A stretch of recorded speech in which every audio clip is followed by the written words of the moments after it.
حضرت ابو بکر صدیق رضی اللہ عنہ بخاری شریف کی حدیث تے دا قرآن شریف تلاوت بکو نو دا دروازې مخې ته یو چبوتره جوړه کړې وه یو ځای جوړ کړی و هلته به مونځ هم کوو د قرآن شریف تلاوت به هم کوو جلل به د مکې دا کافر به راغلل دا ماشومان او ښځې هغوی به ورته غوږ ایښودی ناست به ورسره خلک راغلل ابوبکر صدیق ته یې ویې نه دې پرېږدو په مخه یې که غریب هغه خپل بوډۍ او همسا واخېستل حبشې ته روان شو یو کافر دی هغه ورته راغی ابوبکر څه کوې وی زه هجرت کوم ولې وی دا قوم مې نه پرېږدي دی مې نه پرېږدي نه نه ته خو زمونږ مشر یې عزتمند دی زمونږ خدمت کوې د یتیمانانو خدمت کوې د کونډو خدمت کوې ستا غوندې سړی زمونږ نه بار به ځي ولې به ځي راځه راځه ته واپس یې راوست او د مکې د ملکانانو د چودریانو میټینګ یې راوغوښت وایي ګوره دا ابوبکر چې دی دا تاسو ولې د مرتد نه شړی دا خو ډېر ښه سړی دی هغه خپل دین دی زمونږ خپل دین دی او دا خو زمونږ د یتیمانانو سره یې ښېګړې کوي کونډو سره ښېګړې کوي دا خو د دې ټول قوم په فایده کې دی زمونږ د مړي د جمدي خدمتونه کوي هغه خپل دین زمونږ خپل دین پام کوئ چې دی ونه شړی هغې ورته څه وایي هغه مشران کافران مشرکان هغې وایي ټیک ته مونږ یې پرېږدو خو په یو شرط چې دی به دا خپل مونځ او دس او دا خپل تلاوت په کور کې دننه کوي بار به نه کوي دی بار لګي هغه خپل کتاب لولي قرآن شریف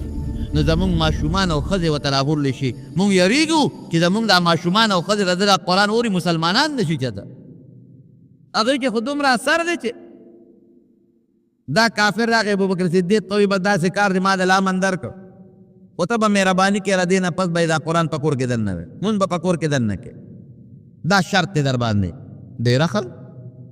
چې یو څو ورځې تېرې شوې ابوبکر صدیق له قون ورنه کړ بیا راووت هغه د دروازې مخې ته چې ځان لکه چبوتره جوړه کړې و په هغې ودرېد او بیا لګیا دي په زوره زوره د الله قرآن وي ورسره جاړي او د مکې دا ښځې او ماشومان د لار ته ډکه شوه هغوی م ورسره جاړي دي کافر او د ابوبکر صدیق قرآن ته غوږ ږدي د مکې دا مشرکان بیا ورلل هغه کافر له ورلل چې چا وله امن ورکړی وی تا ابوبکر له امن ورکړه په دې شرط چې دی به کور قرآن لولي هغه خو دا شرط خلاف ورزي وکړه خو بیا بار راوتی دی مهرباني وکړي یا کور ته دننه کا او یا ته خپل امان واپس که مونږ دې بار نه پرېږدو ځکه زمونږ بچي مسلمانېږي چې د قرآن اوري زمونږ ښځې مسلمانېږي چې د قرآن اوري سړی راغی ابوبکر صدیق ته وویې وی صاحب تا له خو ما دا شرط لګولو چې ته به په کور کې دننه تلاوت کې بار به نه کوې تا خو بیا دا شرط خلاف ورزي وکړه او کافر دې بار نه پرېږدي یا خو داسې وکړه چې کور دننه خپله تلاوت دې کوه ځکه ته چې بار کې دا ماشومان او ښځې مسلمانېږي ستا په دې هېواد او یا دا مهرباني وکړه چې ما ته خپل امان واپس کا بیا ته پیشه او د مکې خلک پیشه ابوبکر صدیق ورته ما تا ته خپل امان واپس که ما له د الله او د رسول امان کافي دی خو زه به تلاوت همدقه دروازې کې مخکې کوم دا زما کور دی او زما د کور مخه ده او که څوک ورته غوږ ایږدي کېږدي دی او که څوک نه ایږدي نه دې ایږدي زما روم یو ګڼ شمېر سره د حضرت عثمان غوندې شخصیت حضرت عثمان غوندې شخصیت رضی الله عنه یو ګڼ شمېر خلک صرف د ابوبکر صدیق د قرآن په اورېدو باندې پروردګار مسلمانان کړل د قرآن خو والله دومره برکت دی چې د حد نه دی د مکې مکرمې نه نبی علیه السلام لا هجرت نه دی کړی او یو ډلې مدینې شریفې ته ولېږله مدینه شریفه کې یو مسلمان دی اسعد ابن زراره رضی الله عنه دا هغه په کور کې دیره شو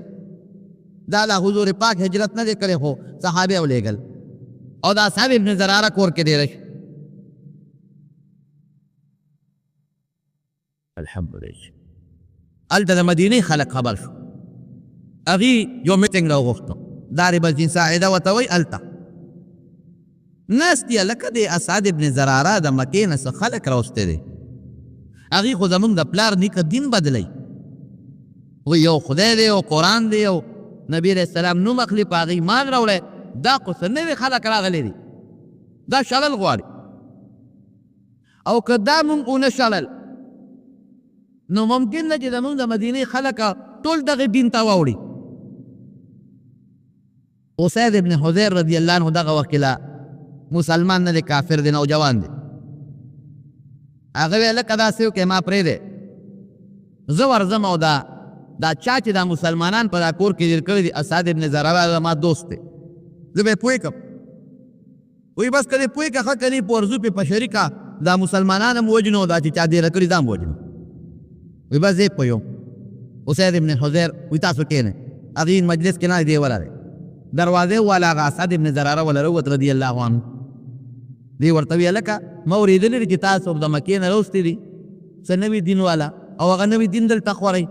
زمونږ د پلار نیکه زوړ دین ختمی داسې دی چې ستا خلاف د ټولې مدینې خلکو میټینګ کړی دی او ناست دي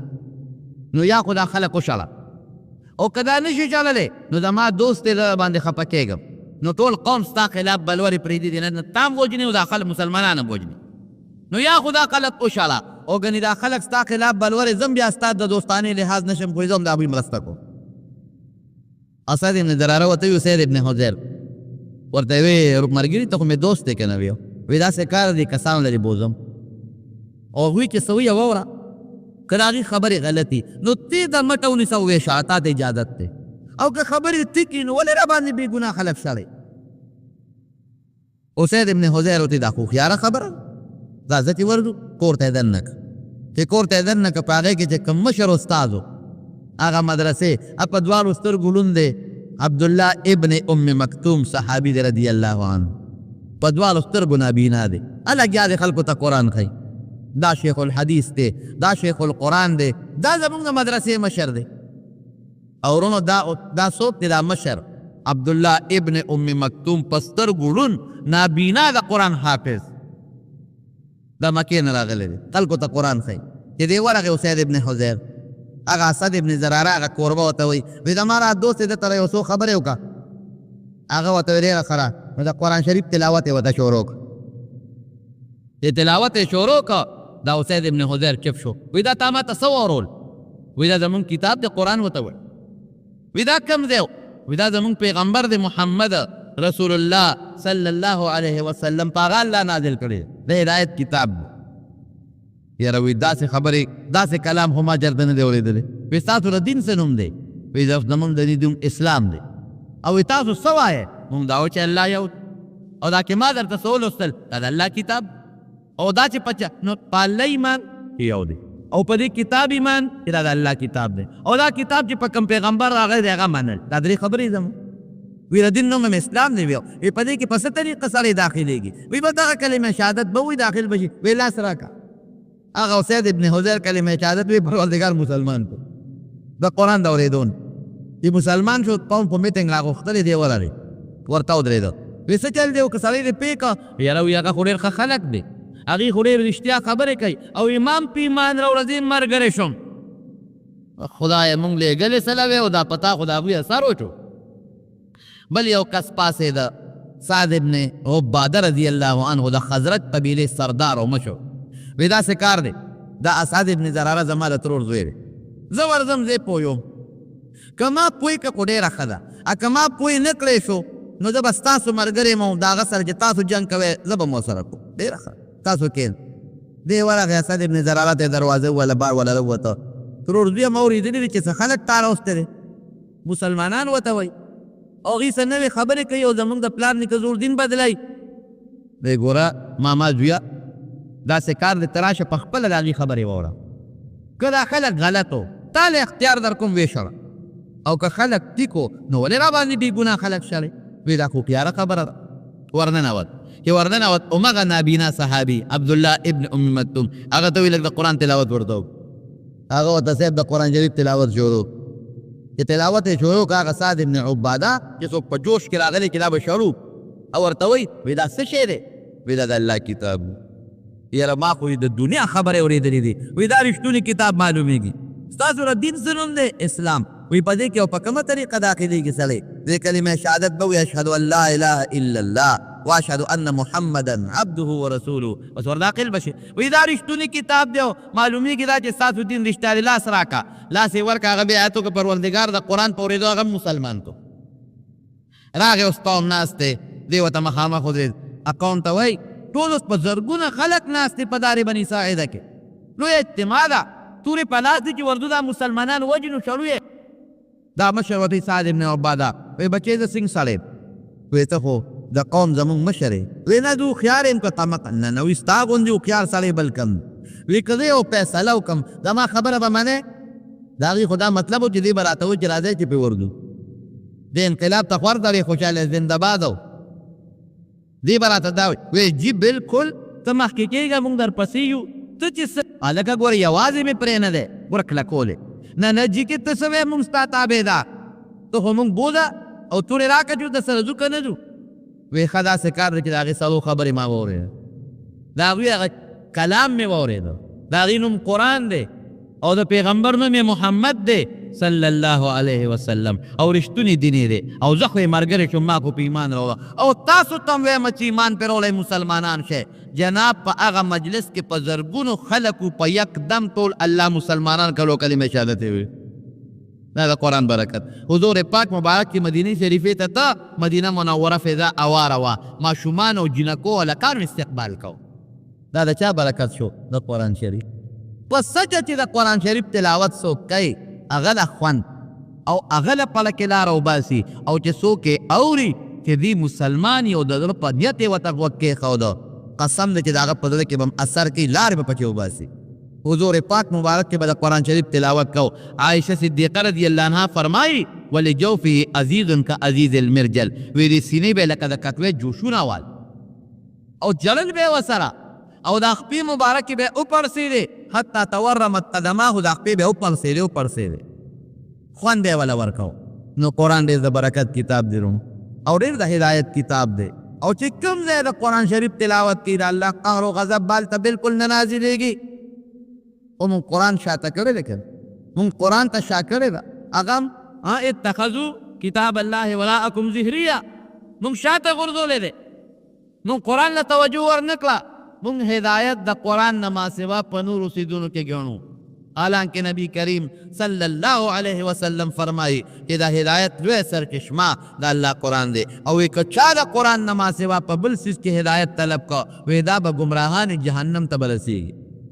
نو د قرآن یو لوی برکت دا چې مسلمانان د تلاوت کوي نه در دې قرآن سور اخلاص در دې قلغو د دې تلاوت کوا درې ځله باندې د پوره ختم ثواب او لس ځله تلاوت چې کوي د صورت اخلاص الله به جنت کې محل درته جوړوي حضور پاک فرمایي او چې څوک 200 کرته د صورت اخلاص تلاوت وکړي 100 کرته 200 کرته تاسو خو به وکړئ شئ که نه دا نه خبره ده که تسبیح کنی کې د 5 روپۍ درکړم او ځان دیواله که نه یې به در سره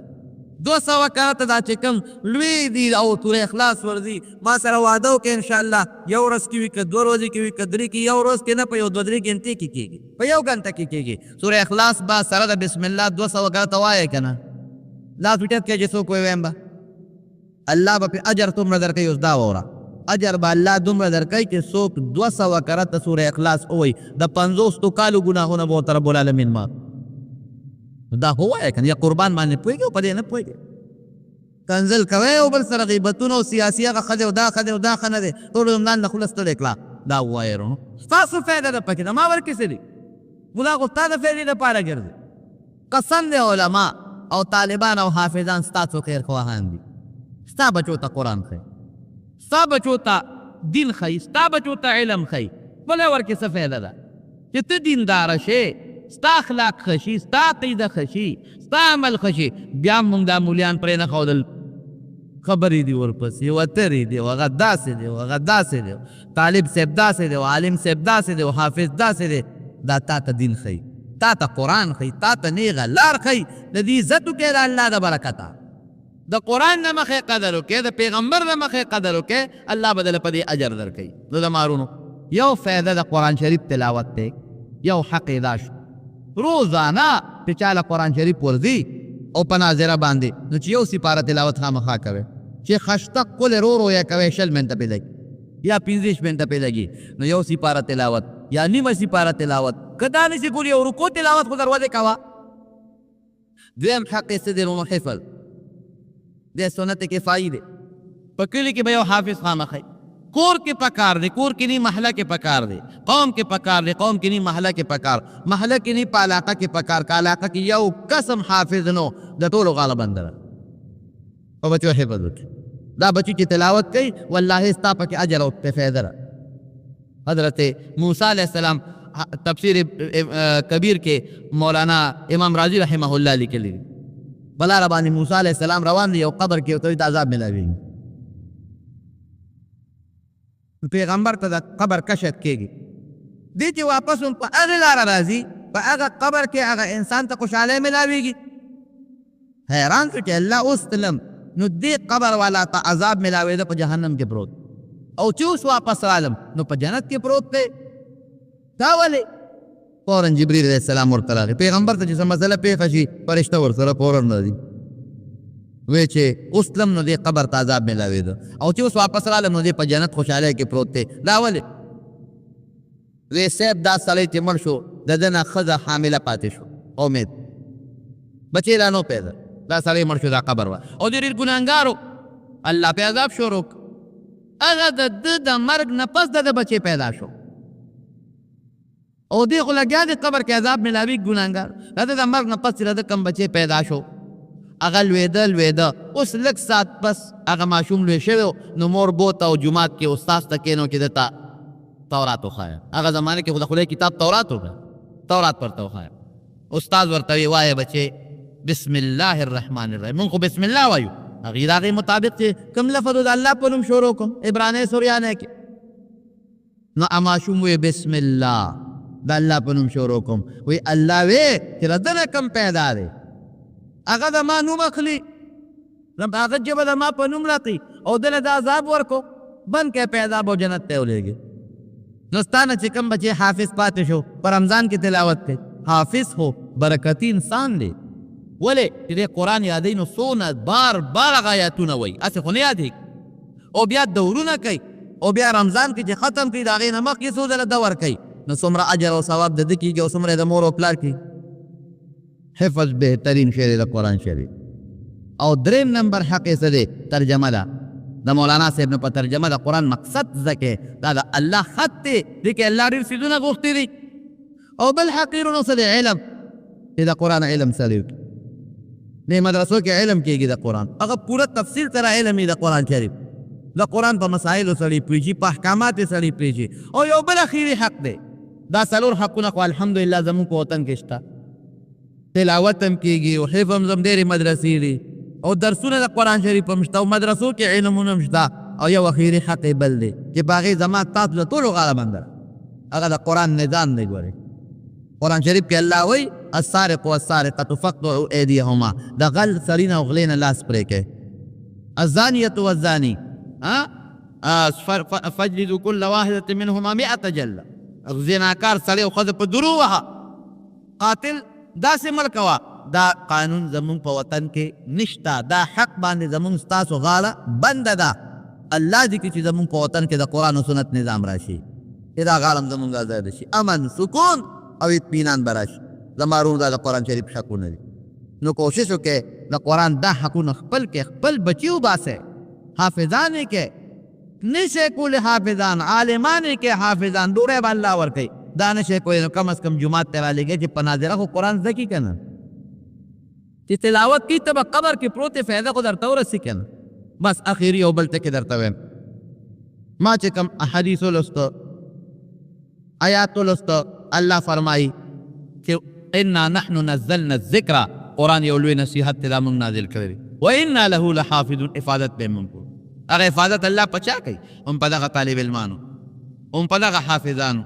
هم په دغه عالمانو هم په دغه مدرسو جماعتونو او بل حدیث چې مې ولوست نبی علیہ السلام فرمایي اشراف امتی حملة القرآن و اصحاب الليل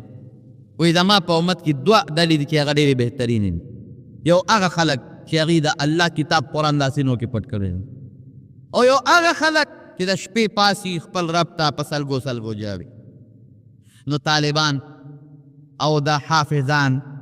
دا خلک چې دا د الله کتاب ته ځان وقف کړی دی د حضور فات مبارک د وینا مطابق دا ډېر بهترین مخلوق دی دا الله ته ډېر خوښ مخلوق دی دا الله ته ډېر نږدې مخلوق دی محمود غزنوي یو لوی بادشاه تېر شوی دی محمود غزنوي مجاهد هغه وایي زما په زړه کې 3 شکونه یو شک مې په زړه کې دا و چې ما به الله وبخي که نه ولې د خاتمې پته نه لګي دویم شک مې په زړه کې دا و چې دا به د خپل پلار سوچه زویم او کارمونه به هم ځکه مور مې چې د غلطي نه کړی. او دریم شک مې په زړه کې دا چې نبی علیہ السلام فرمایي چې العلماء ورثة الانبیاء، چې عالمان د پیغمبرانو وارثان دي. نو دا د نبی علیہ السلام رښتونی حدیث دی که د بل چا خبره ده، د بل چا مقوله ده؟ دا سوداګانې مې وې. یو ځل د شپې په لاره ته یو خپل غلام ورسره دی، غلام سره د سرو زرو ډیوه او د زیتون تیل پکې بلیږي د رڼا لپاره. بیرته خو به یو ځای کې یو لوور دی لواري کوي، او یو الک د لوره د ډیوې ته سر ټیټ پاس کېږي او کتاب ورته ګوري. محمود غزنوي هغه هلک دی خو راشه بچي څه کې؟ وی صاحب سبق یادوم. ای سبق کور ولې نه یاد دی؟ وی چې ډیوه راکاره نشته، د دې لوور دی ډیوې ته د شپې ګورم. وی خره دین طالب ته ګوره او دونه غریب چې ډیوه ورسره نشته. وی ها بچي دا ډیوه والا د سرو زرو ډیوې ورکړه، او تیل د زیتون دی، او چې کله هم تیل خلاصېږي بیت المال ته راځه تیل به ملاویږي. زه کور سبق یادوه. چې راغی وده شو، نبی کریم صلی الله علیه وسلم په خوب کې ولید. حضور پاک مبارک ورته فرمایي اے محمود را سبکتګین زویا، الله دې وبخښه ځکه چې تا زما وارث سره امداد وکړ. چې د خوبه راپاڅېد، وی نبي علیه السلام راله درېو والو سوالونو جواب راکړ. دا مې شک و چې ما به الله وبخي که نه. نو حضور پاک مبارک راته دعا وکړه چې الله دې وبخه. دا شک مې مو الله به مې بخي.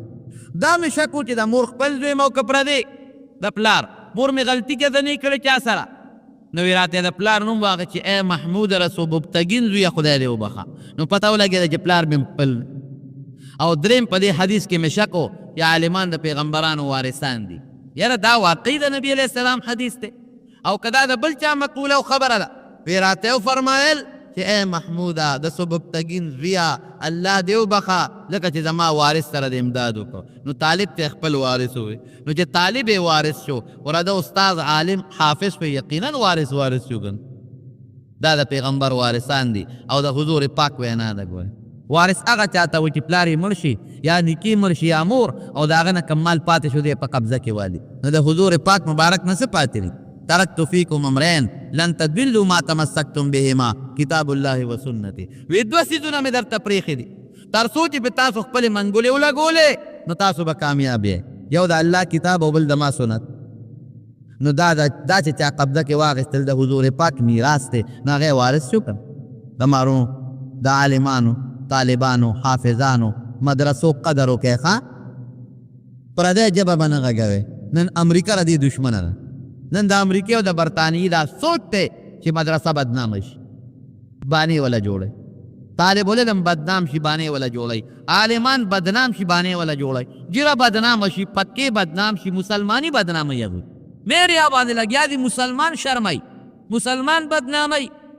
دا د هغې سوچ دی. دا خو دشمن دی. دشمن خو که لګیئ د دشمن نه څوک ګیله نه کوي، خو خپل د دشمن ژبه خوځئ دا ډېره خطرناکه خبره ده. پام کوئ د امریکې ژبه تاسو ونه خوځئ. په دغه مدرسو کې ستاسو د پیغمبر د احادیثو، ستاسو د الله د قرآن خدمت کې دغه عالمان او دغه طالب علمان ستا د پیغمبر د حدیثو او ستا د الله د قرآن خدمت کې. ګوره الله خو زمونږ یو شریک دی که قرآن زمونږ شریک کتاب دی، پیغمبر زمونږ شریک راهنما او مشر دی. نو دې مدرسو کې خدا خدمت کې ټیک ته غلطی پار چا کې وي دا نه چې نه وي ما کې به هم په غلطی وي، تا کې به مې بل کې به مې. غلطو ته مه ګوره، مثبت سوچ وکړه، د هغې هغه ښه پهلو ته وګوره چې دا څه کوي.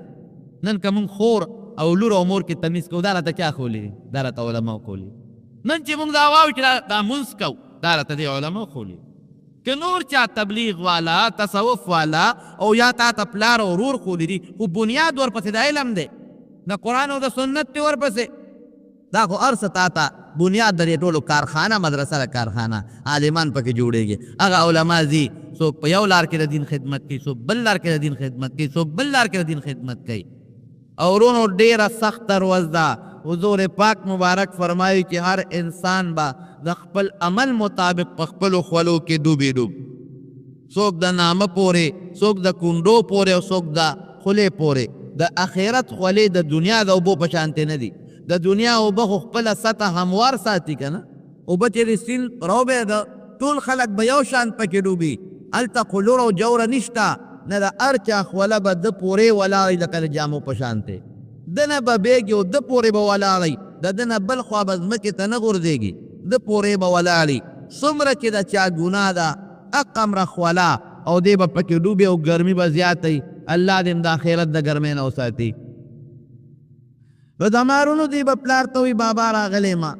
یو نیکي مې کوله که مهرباني دې وکړه یو نیکي دې راکړه که دا نیکي ما ته میلو نشي دوزخ ته ځم او که دا میلو شي پې بچ کېږم. پلار به ورته بچې د نیکو سوداګاه د چا سره نه کوم نشم در کولی. بابا ز ستا زوی یم فلان کې هغه دنیا کې چې به یو بل سره محبت او مینه وښکلولو بم او که ترانه کې دوزخ ته به ځم بچې الله دې د دوزخ نه وساته. دعا دله کولی شم او نیکی نشم در کولی. زما له حساب کتاب نه دی شوی که زما کم شي څه به کوم ځکه هلته خو جهنم به مخامخ کاري او غلمبار به کوي. خو داسې نه دی د دنیا په شان معامله. سړی به دمه شي او سړی به خوب وکړي او سپارش به وکړي یا رشوت به ورکړي او یا به وتښتي الله ته غیر ته. دا قصې پسې خو هلته نشته. دی به منتونه ورته وکړي او دوی بچې ښه در باندې خپیم چې دوزخ ته دی زما د زړه قطرې خو که چرته زما نیکي کمه شي تاله درکړم نو څه به کېږي دغه اور ته به غورځېږم نشم در کولی. دی به مایوسه شي مور پسې به لاړ شي بېبې زما یو نیکي په کار ده ابه م ورته انکار وکړي. دی به دا واسطې ورته وایي او ارسب فلا انصاب بینهم. قرآن حکیم کې الله فرمایي هلته بیا یوم یفر المرء من اخیه و صاحبته و بنیه. د مور نه او د پلار نه او د بچو نه به تښتي. داسې ورځ ده. عایشه صدیقه رضی الله عنها نبی علیہ السلام فرمایي وی چې خلق قبر نه پاسي بربند به پاسي. وی صاحب الله سړي او جنکۍ او ښځې وی ټول به بربند پاسي. وی دا الکان به دې جنکو ته سړي به دې ښځو ته نه ګوري چې بربندي. عایشه دا ورځ ډېره سخته ده. هر سړی خپل غم کې دی مجال شته چې څوک یو بل ته د یو بل عورت ته وګوري. دا خو سړی د دنیا په عیش و عشرت کې دی نو پردو جنکو ته ګوري چې غم پې راشي بیا پردو جنکو ته څوک نه ګوري. دا غم وخت دی. مور به انکار وکړي. دی به ورته وایي چې مور هغه زما د مینې مور د دنیا هغه واسطې به رامخکې کړي چې ناجوړه به شم تا به وایي چې په دې بچي مې دی نه او په ما دې دا بیماري وي. وی بچې در باندې خپیم دله قطرې مې که دوزخ ته غورځېږي در سره زه سوځم خو نیکي نشم در کولی. دا مخامخ برلارو جهنم ته به څوک ټینګېږي. که زما کمه شي څه به کوم بیا به لاړ شي په زامنو په بچو پسې. زامنو بچو ته به مینتونه شروع کړي چې بچو نیکي راکې. هغې به م ورته انکار وکړي. دی بچې ستاسو پلار نه د خو ستاسو د برکته غر کېمه. واقعي دا مشران دا سپینګیري د چا د لاسه برباد دي د بچو د لاسه. حلال او حرام نه پیژني خو چې بچې مې ښه ژوند تېر کړي بچې مې ښه تعلیم وکړي او بچې مې ښه جامه واغوندي او بچې مې ښه بنګله کې اوسي او منډې دي او ترړې دي او د بچو له را پیدا کوي او جهنم خپل ځای شو خپل.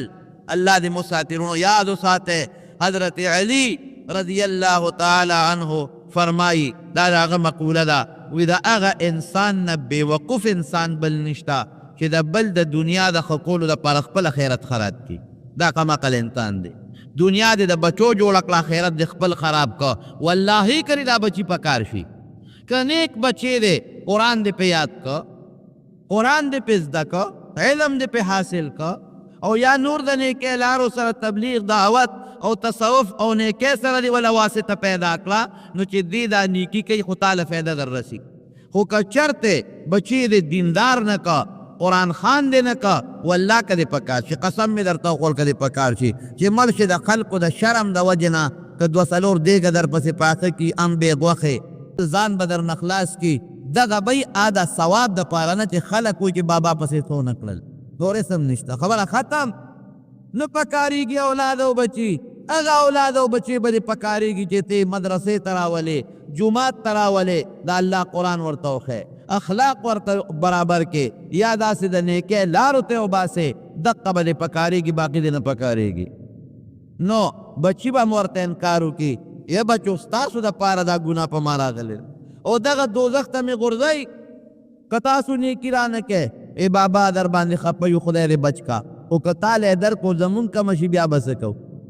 ښځه به ورنه کي بچي به ورنه کي یاران دوستانو پسې به وګرځي وله به ورنه کي چې څوک د ده پېژنګلو یو هر سړی به ورته انکار کوي او یوه نیکي کمه درو وایه اوس د نیکۍ قدر شته که نشته هغه یوه کمه ده چې ته په دنیا کې وی الف زر آ او الله پې لس درکوي په دومره پوټې نیکۍ الف زر آ باندې څومره ټیم ستا لګي او په دې تا ته لس کمې ملاویږي په دې کې یو کمه ده دی به مایوسه شي خو دا خو ماله چا م رانه کړه دا نیکي نو دی به مایوسه را روان شي یو سړی به ولاړي خفا دلګیر دنه به تپوس وکړي ملګري دې خوا راشه ولې خفی یاره بس ډېر خفی یم ولې دوزخ ته روانې یو نیکي مې کمه شوه او الله را سره احسان وکوي لاړ چې چا نه وغواړه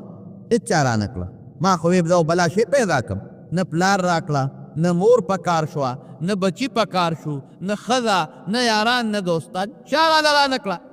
نو بس اوس الله ته ور مخامخ کېږم دوزخ ته به ځم رونو الله ګورې د هر څه نه خبردار دی خو د نیکۍ دا قدر درته ښایي دا سړی به ورته وایي مړه نیکي دې کمه ده وې او زه به درکړم دی به ورته نیغ نیغ ګوري ته څنګه راکړې ما پېژنې دنیا کې نه بلکل دې نه پېژنم نه مې چېرته لیدي دنیا کې او نه دې پېژنم نو ته بیا ماله څنګه نیکي راکړې دومره خلک نږدې نږدې مې په کار نه شو ته به مې څنګه په کار شې وی زما په ویړه دنیا کې د ایمان نه پس یوه نیکي ده سړی به ورته وویل نور ټوله عملنامه مې د ګناه نه ډکه ده ایمان نه پس صرف او صرف یوه نیکي ده زما پې کار نه کېږي زما تله د میزان چې وتللی شوه نو ګناهونه مې دومره درانه شو چې اړو څه پته نه لګي نو زما په دې نیکۍ کار نه کېږي نو زه تاله به درکړم ته مسلمان خو به پې د جهنم نه بچ شې که نو ما خو پیسې کار نه کېږي ښه یاره دا رښتیا وی بلکل څه دې نوم دی فلان کې د فلان کې زوی الله ته به مخامخ شي دربار ته رونو تله د میزان به لګېدلي ښه پل صراط ته مخامخ به تله د میزان لګېدلي داسې وله خبره نه او رب العالمین به په خپله نګراني کوي جبریل علیه السلام به ولاړي چې هغه وحی راوړې ده اسرائیل علیه السلام به ولاړي که څوک سوال وکړي چې ما نه سا مخکې وښکې ده چې هغه جواب ورکړي چې الله تعالی ته ویلو کرام الکاتبین فرشتې چا چې نیکۍ بدۍ لیکلي دي ابه ولاړي آدم علیه السلام به ولاړي ځکه د هغې اولاد سره حساب کتاب کېږي او د هر پیغمبر امت سره چې حساب کتاب کېږي هغه پیغمبر به هم ولاړي دی چې ور مخامخ شي الله به یې تپوس وکړي بنده نیکي دې پیدا کړه او ربه چا درکړه فلانکي سړي وی حاضر یې کړې هغه سړي باندې به هم د دوزخ اعلان شوي اب هم راولي رب العالمین به د هغه سړي نه تپوس وکړي تا دله نیکي ورکړه ورکې وله او ربه ورکوم ولې ورکې یاره مسلمان ورور دی مې دی رحم مې پرې راغی زما پې رحم راغی چې دی جهنم نه بچ شي نو ویدله خو پلار او مور او بچو او ښځې او خویندو میندو چا ورنکړه الله ته خو معلومه ده تی څنګه ورکې یا پروردګاره زما د ایمان نه پس یوه نیکي ده نو زما پیسې کار نه کېږي غر کېږم دوزخ ته روان یم پرېږده دې مسلمان باندې رحم کوم دا یو خو به دوزخ نه بچ شي که نه الله به وفرمایي دغه انسان ته چې ښه تاله خو د نیکي درکړه ستا خو دا یوه کمه وه دلته خو جنت ته ځه ستا قصه خو سمه شو او دی بل ته به و چې ښه نو تا په دې مسلمان رحم وکړو او الله رحم مې پرې وکړو نو ستا نه زیات رحم کوونکي خو زه یم الرحماء يرحمهم الرحمن ارحموا من في الارض يرحمكم من في السماء رب العالمین نبی کریم صلی الله علیه وسلم فرمایي چې تاسو په مخلوق د خدای رحم وکئ اسمان والا رب تاسو باندې رحم وکړي او چې څوک په یو بل رحم کوي الله به په هغوی رحم کوي شته نن په مسلمان کې رحم جواب راکوي نشته رحم نن مسلمان ته ټیپر هم نه ښکاري یو غرس ته وباسي پټ ورته ناست یو ډس ته وباسي عزت ته مسلمان د لاسه محفوظ نه دی بچی د مسلمان د لاسه محفوظ نه دی هندو امریکنۍ دلته نه راځي دا مسلمان در څه کوي مال د مسلمان د لاسه محفوظ نه دی غلا او ډاکه چې کوي مسلمان یې کوي دې جومات ته دروازه ولې لګېدلې ده هغه ولې لګېدلې ده دا خو د خدای کور دی هر جومات ته او مدرسې ته دروازې لګېدلې دي او هغه ته جلنده ورته موږ دا ولې جواب راکړې راله ولې ورته جلندې وو غلا نه یېرېږي دا څه ده که نه ده ولې ورته جلندې وو غلا نه یېرېږو که نه دې خلک غلا ونه کړي هلکه دا خو د خدای کور دی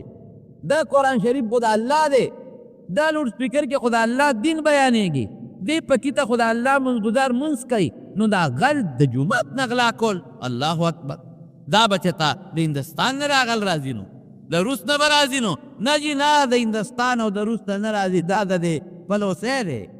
دا د دې علاقې دی او دا علاقه کې چې هندو به اوسېږي نه جي هغه هم کلمه وایي مسلمان دی ماشاءالله مسلمان د مسلمان نغلا کول او مسلمان د الله د کور نغلا کول او مسلمان قرآن شریفونه پلی کول او په هغې خپې ښودل او د جومات نه پکې کوزول الله اکبر ولله الحمد دا زموږ مسلمان دی 10 روپۍ ګټم 20 روپۍ ګټم دا رزق به یو سې بچو ته به کېدی بچې دا ما د خدای په قرآن خپې ښودې ده او پکې مې کوز کړی دی او په هغې مې درنه دا 20 تالانه غشتې دي بچې دا مې د جومات جانماز پټ کړی دی هم یې خرڅ کړی دی او دا غوښه مې په هغې درته راوړې ده بچې دا مې پردي بچي بېګا وهلې دي او د هغې نه مې دا مال پټ کړی دی او تاله مې دا میوه راوړلې دی خوره څومره خوند به کوي الله اکبر سوچ نشته مسلمان کې رحم کم دی رحم موږ نه کوو په مسلمان ځکه خو په موږ د خدای قهر او غضب ورېږي که نه قهر او غضب ورېږي که نه ورکې رحم نشته جو او چې سره خو بیا لاندم سوځي رحم دل هم بیا سوځي رحم نشته هلکه بجلي نشته د خدای قهر هلکه باران نه کېږي د الله غضب هلکه ګرمي ده دا د خدای قهر هلکه مقدمې دي تاریخونه دي او روزانه منډې دي د خدای غضب هلکه 15 منه کوپک مې په سر دی دا د خدای قهر او غضب پلانکي هسپتال کې مې هلته مریض پلانکي کې هلته مریض دا د خدای قهر او غضب ولې رحم ممکن نشته ارحموا من فی الارض د ځمکې په مخلوق رحم وکړه اسمان والا ذات په تاسو باندې رحم وکړي دا زما وینا نه ده دا د رسول الله مبارک وینا نه ده هغې استی کې هغه دروغ نه وي او رښتیا و نبی علیه السلام مبارک فرمایي وی الله راته جهنم وخو جهنم یو ښځه وه پیشو یې مړه کړې وه جهنم کې پرته وه او هغه پیشو پې لګیا وه چکونه یې پې لګول ولې وی پیشو یې تړلې وه نه خوراک ورکو نه یې پرېښوده چې ځان له په خپله ښکار وکړي هغه پیشو د لوږې نه مړه شوه پروردګار هغه ښځه د هغه پیشو د لارې وجې نه جهنم ته ولېږله وی ما په خپلو سترګو حضور پاک مبارک فرمایي ولیده چې هغه پیشو پې چکونه لګول مخې ته شوکاو او دوزخ کې سوځېدله ښه بله ښځه مې ولیدله ګناهګاره بخاري شریف کې حدیث دی بله ښځه وه په لاره تله تږې وه یو ځنګل کې ورته کوي ښکاره شو چې هغه کوي له ورله نو چې ګوري نو برقه نشته په کوي برقه نشته او یو سپی د تندې په مخ اغشتی دی سپی ژبه یې دومره بار رستی ده او د تندې د وجې نه هغه سپی د کوي په غاړه چې کومه خطه ده هغه خوري هغه ساتي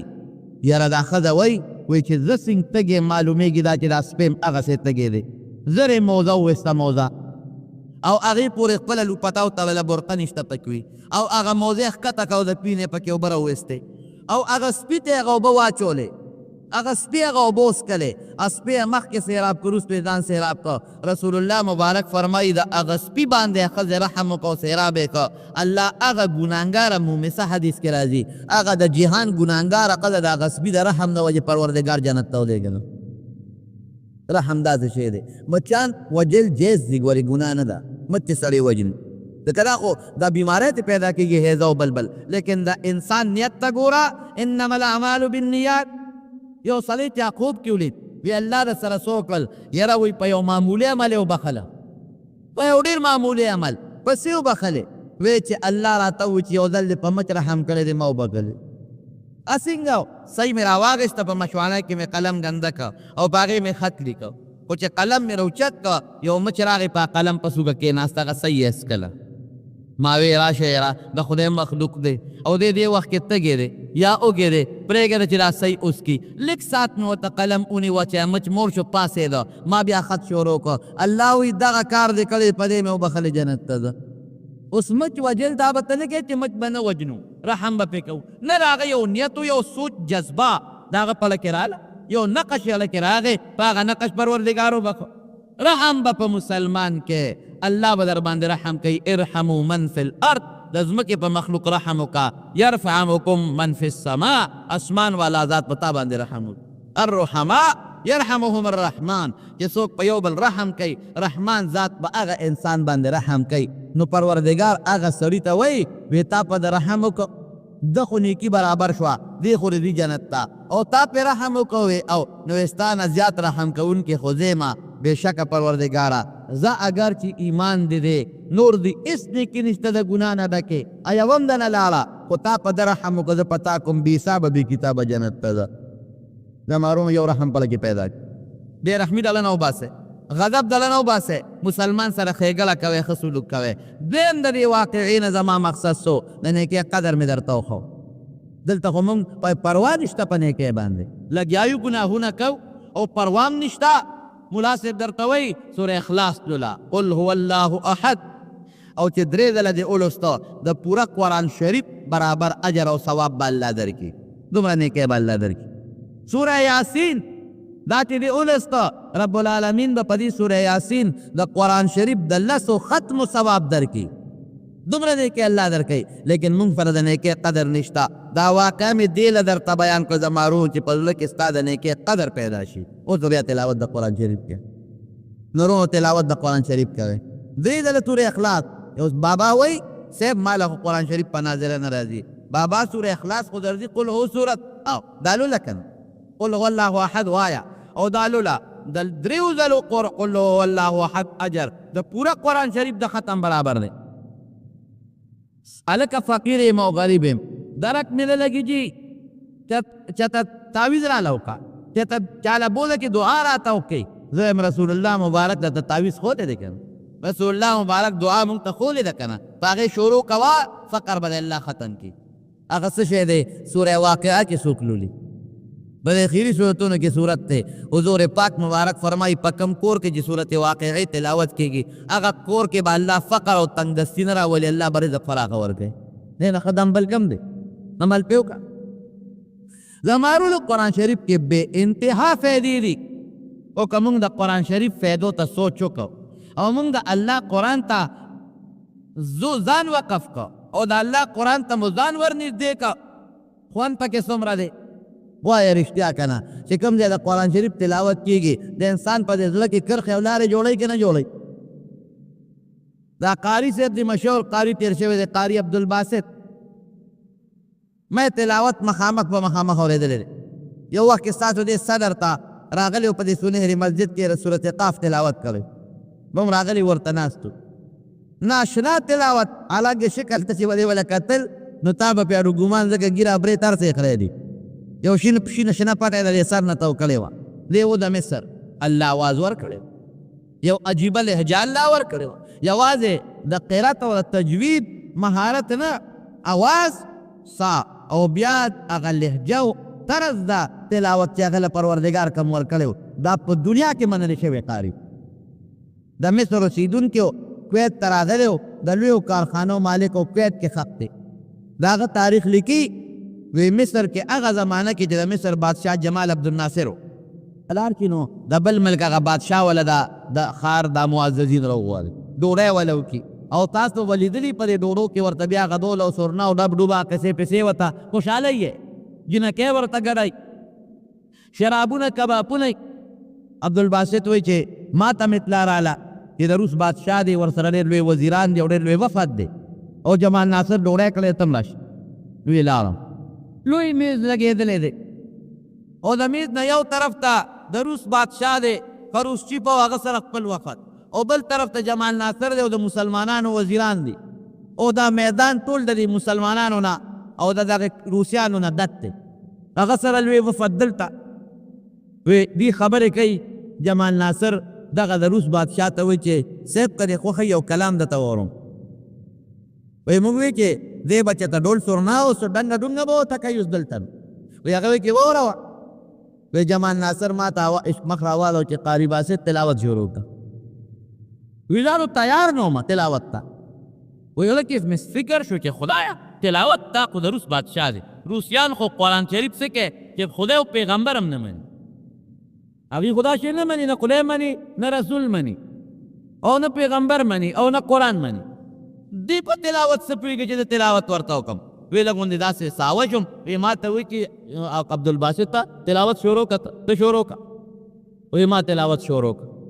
وی هلکې سوچ کوم تلاوت هم کوم او هلکې دام سوچ کوم چې عبدالباسط نور کله به ستا تلاوت هغه چا اورېده چې دا قرآن خو مني که نه مسلمانانو به اورېده او نن ستا تلاوت ته هغه خلک ناست دي چې دا قرآن خو څه کوي د دې پیغمبر او د دې رب هم نه مني وی ډېر شوق یې راکا تلاوت وی داسې شوق یې راکا او دومره مینه یې راکړه او دومره په خوند تلاوت مې وکړه چې وی ماله جلا راله او هغه جلا کې زما ساه بنده شوه نو تلاوت مې بند کړ وی چې داسې مې وکتل جمال ناصر هم جالي او مسلمانان هم جالي وی چې مخامخ دی هغه د روس بادشاه ته وکتل هم جالي او د هغه ټول وفد جالي زارو قطار وی اوښکې ترې روانې دي وی سترګې وچېږه جمال ناصر ته وی چې جمال ناصره دا تا به ته څه واورول دی خو زما د هلکې لارې وویستې هغه ورته وی چې دا زمونږ کتاب دی که نه مونږ خو یو دین منو اسماني او یو ذات منو د دې یو خالق او مالک د دې دنیا او دا هغه الله زمونږ د هدایت لپاره نازل کړی دی دا مې درته واورو وی چې په دنیا کې مې هر قسمه کلام اورېدلی دی هر قسمه خبره مې اورېدلې ده او په طرزونو باندې او په سرناګانو کې مې هر قسمه شی اورېدلی دی لیکن زما په زړه کې چې دې کلام کم اثر پیدا کړو زما په زړه کې کومې لارې پیدا کړې دا یو کلام زما په زړه کې نه پیدا کړو د قرآن شریف ډېر لوی برکات تیرونو ګورې او د قرآن شریف ډېر لوی اثر دی افسوس او افسوس چې مونږ په صحیح طریقه د الله کتاب له توجه ورنه کړه ومن يتوکل علی الله فهو حسبه څوک چې په الله اعتماد وساتي الله ولا کافر د نبی علیہ السلام مبارک صحابه کرام بخاری شریف کې حدیث یو عقیده تلو تقریبا 300 صحابه وی خوراک ختم شو وی چې خوراک ختم شو وی مونږ به دروازې دو خانه لالو دو خان وی په هغې به زمونږ د لښکر د غوښو ګزاره کې د خوراک ګزاره کېنه اخره کې ملګرو منې کړو چې د خان تاسو حلالوئ او د خان ختم شي نو بیا به وطن ته پسه ځو بس وی دا لاسونه خپې م وشلېدل دا پوندې مو شلېدې وچاودې او دا تلي مو چاودل او د خوراک څښاک هېڅ سامان نشته خدای اوس به څه کوو وی چې دریاب ته نږدې شو وی دې کې دریاب یو کب راوغورځو دا بخاري شریف کې حدیث دی عنبر ورته وایي یو لوی کب چې دریاب کب یو چپه واله دا سمندر دریاب چې دی مضبوطه چپه و یو غټ کب یې غاړې ته راوغورځو چې کب یې راوغورځو مونږ سره خو تورې په لاس کې وې بس په تورو مغه کب وو چې رانه دوباره دریاب ته ونه غورځوي راټینګم وی هغه کب مونږ وخوړه او د هغې چې کم ډلو هغې کې کم اواز کوه وی په هغې به مخونه او لاسونه او پوندې غوړولې وی وجودونه هم ساربه شو کب څونه دا 300 صحابه کرام او وی مونږه یو میاشت د دې کب غوښې وخوړې یو میاشت او مدینې منورې ته نبي علیه السلام لم لږه غوښه راوړه او اندازه د غټوالي دې نه لګوله چې وی د هغې 2 لشې م راواغېشتې 2 لشې نو یو بل سره مو درولې داسې مخامخ هغه دواړه لشې م بره څوک یو ځای کړی په ځمکه مو درولې چې دا به څونه اوچتوالي نو چې زمونږ په اوښانو کې کوم غټ اوښ او زمونږ په سړو کې کوم اوږد سړی و وی هغه هم په هغه اوښ باندې سور کړ او وی د هغه لشو لاندې م تېر کړ وی سر یې ورسره ونه لګېد دې ته کب وایي زمونږ په وطن کې دا مشهوره ده وی چې غټ کب یې به حلالۍ یعنې مردار دا خبره غلطه ده ښه کب چې هر څومره غټي د کب ذبحې ته او حلالولو ته ضرورت نشته کبان د دریاب ټول حلال دی ومن يتوکل علی الله فهو حسبه دقسې رزق به بیا درکوي ابراهیم ادهم رحمت الله علیه دا ادهم یې پلار د بلخ د علاقې بادشاه دی دا اوس چې ازبکستان او دا علاقې دي د دې ټولې علاقې بادشاه او ډېر نیک سړی عادل بادشاه الله به ډېر یادو من کان لله کان الله له څوک چې د الله شو الله د هغه شو ومن يتوکل علی الله فهو حسبه چا چې په الله باور اعتماد وکړي الله ولا کافي دی د الله نه لوی ذات چې الله د چا لپاره کافي شي د هغه نه لوی ذات بل شته نشته رونو یو ځل ته چا تپوس وکړو تا خو بادشاهي پرېښوده او په علاقو ګرځېدې وی داسې د خوند یو زه بادشاهي خو ټول د خوند او د مزو شو په دې فقیرۍ کې او په دا ګرځېدو کې او په دې هجرتونو کې داسې د لذت او د خوند چې ته واقع درته پېښه ده وی هغه څه شی دی ښه خوراک یا چې تا ته ډېر لذت په دې کې میلاو شوي او ډېر خوند درته میلاو شوي څه شی دی وی هغه یو ځل یو جومات ته لاړم وی د ماسخوتن مونځ مې پکې وکړو وی هغه جومات ته په وړی وي اوچتو وی چې مونځ مې وکړه نو هغه خلک ټول د جومات نه وتل وی مې چې زه خو مسافر یم په دې جومات کې به شپه وکړم وی د جومات هغه څوکیدار راغی ما ته یې چې ماما له جومات ته وځه مې چې زه خو مسافر یم چېرته لاړ شه دلته شپه کوم وی چې نه شپو جومات نه چې ته هوټل کې شپه کوه مې چې دا خو د خدای کور دی ستا د پلار هم نه دی نه ځم له دې جومات وی زه هغه سره په باس شو وی زه خو کمزوری یم ډېره موده ډوډۍ مې نه وه خوړلې کله لږه کله ډېره وجود مې ټپ شوی هغه وی مضبوط او سربو وی د لاس یو نیم په زور د جمعات نه استم او زه نه وتم وی دې پوړو له رسولم د پوړو نه دي راکړه وی چې دې کې راکړه نو وی الاوله پرې وتم نو د یوې پوړې نه ببل لتلم او د سر به مې وډک کو د بلې نه ببل لتلم د بلې نه ببل لتلم زمکه تر ورسېدم وی قسم په الله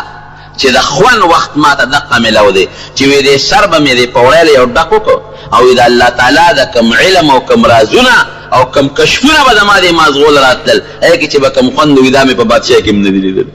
اخره کې مکه مکرمه ته ورسېد مکه مکرمه کې بلا مریدانو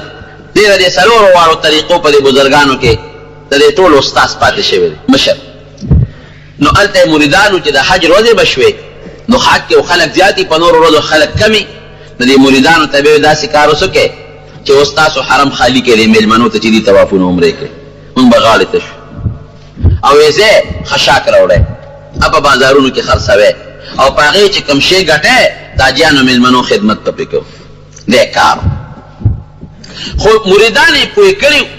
وی ګوره په طواف کتا سو کوي نو حج کې خدا بار نه میلمان راغلي او خزم پکې لکانم پکې نو خود ته بم نه ګوره او چې کم الک داسې چې په مخ یې ګرنی عربی کې امرت وته وي هغه ته بم نه ګوره د مریدانو لپاره ټریننګ ورک وی خاصه او یو خاص ځای مقرر کړ دلته مزناسته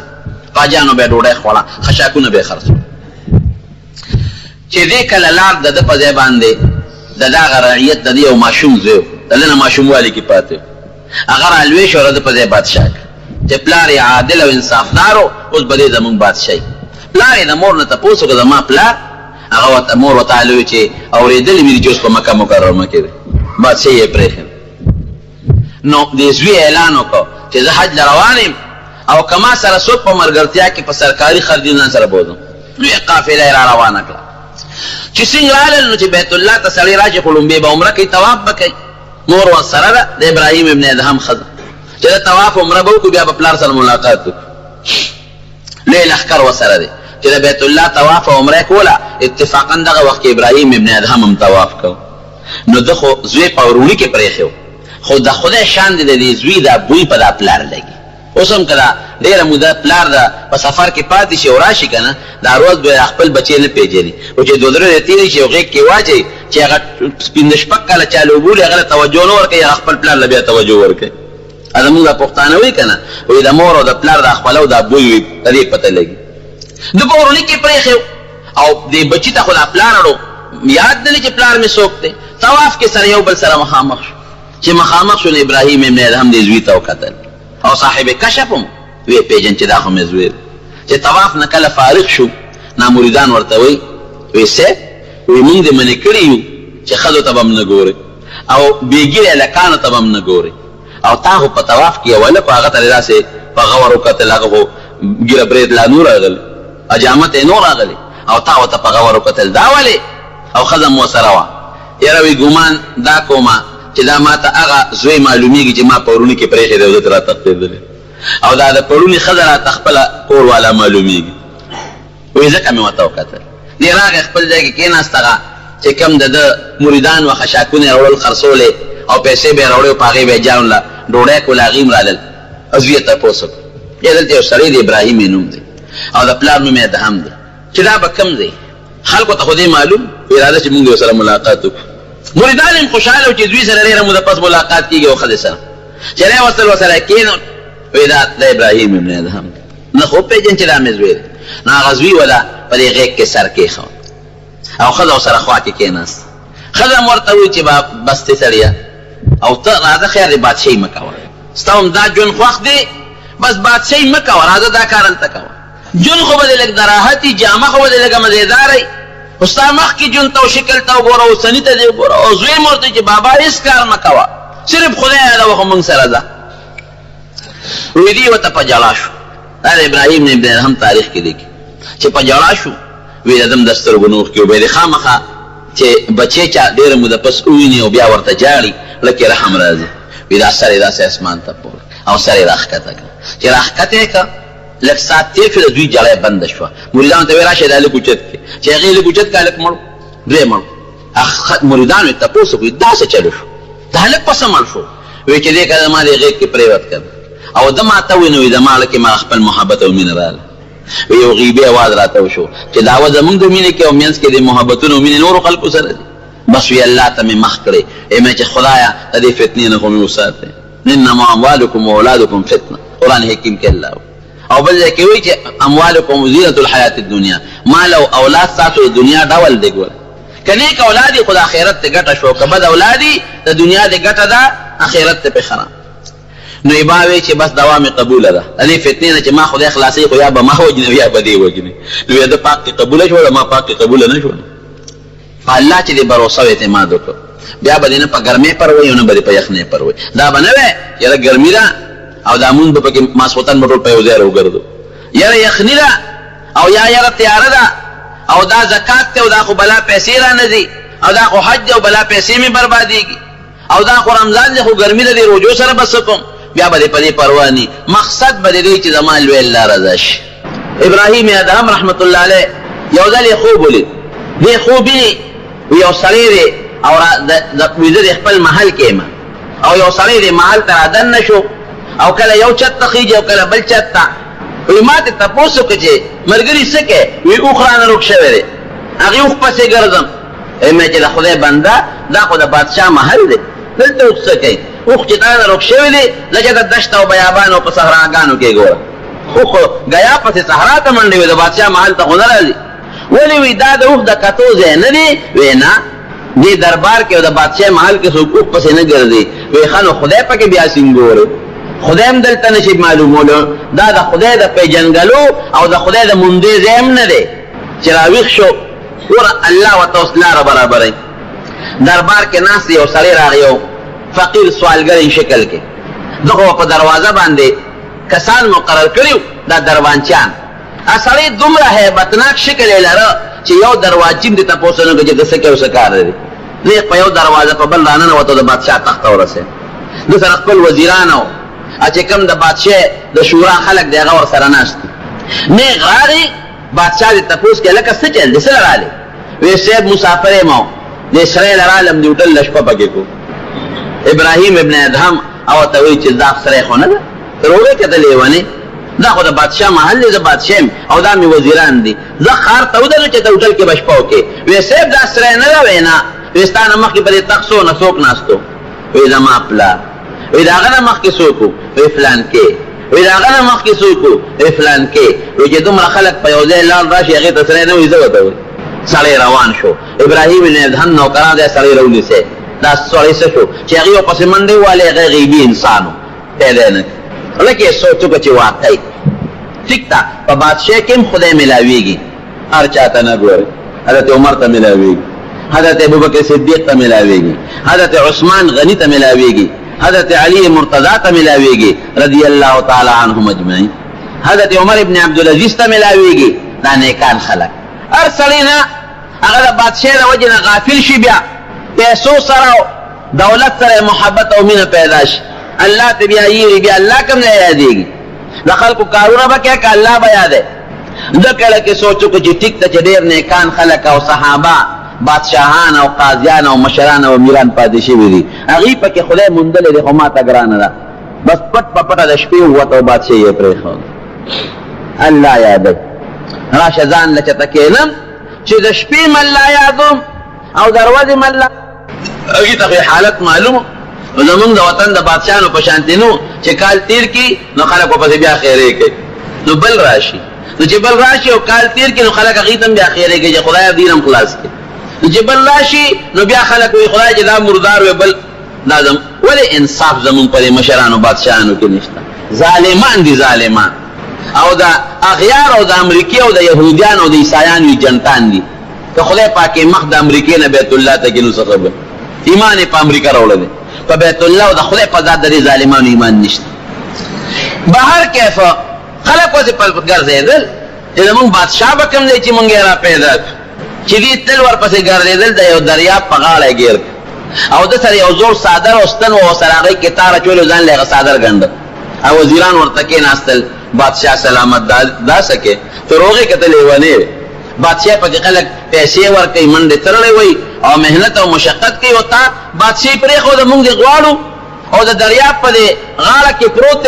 نه درته سور شته او نه کوټه شته، غلامان او نوکران دې پرېښودل، ځان له په زور باندې لګیا او خپل کمبل او غشړې ګنډې. ابراهیم ابن ادهم ورته تاسو څه خبر یې؟ مال الله ستاسو نه ښه بادشاهي راکړې. وایي دا بادشاهي ده، ډوډۍ به دې هم نه خوړلې، دې جامو ته دې وګوره، دې څادر ته دې وګوره. وایي قسم دې چې مال الله ستاسو نه ښه بادشاهي راکړې. هغه ستن د تار نه ویستله او دریاب لوی دریاب هغې ته یې وغورځول. ځکه نه وي تاسو باندې زما بادشاهي ده، ما بادشاه منې؟ وي او وي دا ستن راله راوباس. هغې یو بل ته وکتل، وي د بادشاه صاحب په دماغو کې پلک راغلی، دا د بادشاهۍ څه نه پرېږدي، دی لیونی شوی دی. ځکه چې ستن دریاب ته وغورځي، ستن څوک د دریاب نه رایستی شي. وی راوباسئ که نه؟ وی صاحب ګوره مه کوه، زه چې ځو علاج بدله وکړو، ډاکټر او حکیم ته به دې وښایو. زه لیونی نه یم، زه جوړ یم. زه ستاسو ګورم چې زما په تاسو بادشاهي شته که نشته، زما بادشاهي منې که نه، ستن راوښکې شئ که نه شئ رایستی. هغې وی صاحب ستن به څوک راوباسي؟ وی ښه اوس ګوره، وی د دریاب کبان هغې ته یې واس کړئ. وی ما یو ستن دې دریاب ته وغورځوله،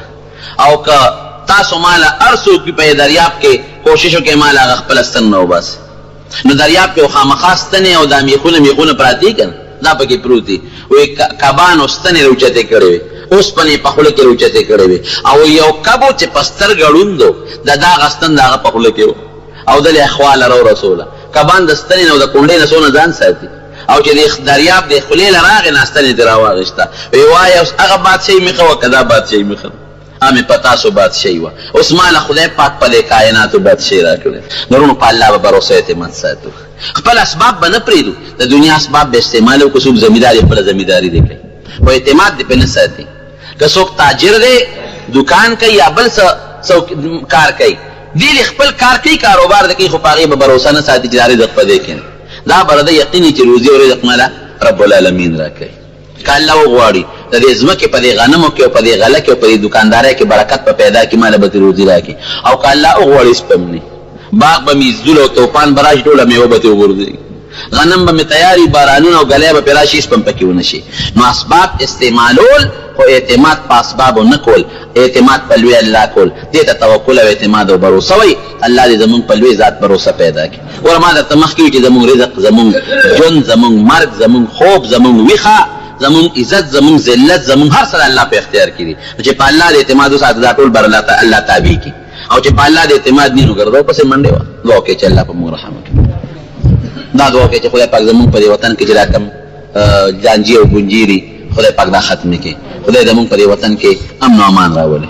خصوصا په سوات او دیر بونیر باجوړ کې الله امن راولي، او دا متاثرین مهاجرین خپل وطن ته په خیر واپس کړي. دعا وکړئ چې څوک مریضان دي الله تعالی شفا ورکړي، قرضداران د قرض نه خلاص کړي، زمونږ د حلال رزق نصیب کړي. خدای موږ د هر قسمه قهر او غضب، آفت او مصیبت نه محفوظ وساتي، د دنیا او د آخرت خیر نصیب کړي، او د دنیا او د آخرت د فتنو د شرونو مصیبتونو نه محفوظ وساتي. اخر وخت ګرانو محترم اوریدونکو، د شیخ الحدیث مولانا محمد ادریس صاحب په دې 351 نمبر کیسټ کې تاسو په الله د توکل او د بروسې بیان واورېدل. دا به تاسو ته پېښور ښار کې بیرون کچرې ګیټ اشرف روډ سره فقیر خان ناصر خان کیسټ هاوس کې د ناصر خان او حیدر خان سره ملاویږي. د دې نه علاوه د شیخ الحدیث مولانا محمد ادریس صاحب د هر جمعې تقریر به هم تاسو ته د دې دکان نه ترلاسه کیدی شي. ټلیفون نمبر دی 255 29 12.